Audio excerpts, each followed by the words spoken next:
Australia series কেন্দ্র করে দল ঘোষণা করেছে বাংলাদেশ ক্রিকেট বোর্ড বিসিবি। আর মাত্র 4 দিন পরেই অনুষ্ঠিত হতে যাচ্ছে Dhaka Australia one day series. 3 match সিরিজের প্রথম 2 ম্যাচের 15 সদস্যের দল ঘোষণা করেছে বিসিবি সিলেকশন প্যানেল। প্রায় 4 বছর পর আন্তর্জাতিক ক্রিকেটে ফিরে দলের হয়ে খেলতে যাচ্ছেন মোসাদ্দেক। এই 30 বছর বয়সী ক্রিকেটার সর্বশেষ ওয়ানডে খেলেছিলেন 2022 সালের আগস্টে।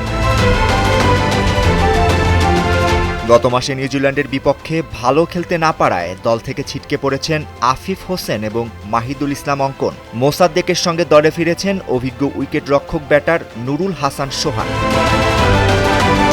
এদিকে মোস্তাফিজুর রহমান, তাসকিন আহমেদ, শরীফুল ইসলাম ও নাহিদ রানাকে নিয়ে অপরিবর্তিত থাকছে পেস বোলিং ইউনিট। আগের সিরিজে ব্যর্থ হলেও দলে আছেন সৌম্য সরকার। দলের ওপেনিংয়ে থাকছেন তানজিদ তামিম এবং সাইফ হাসান।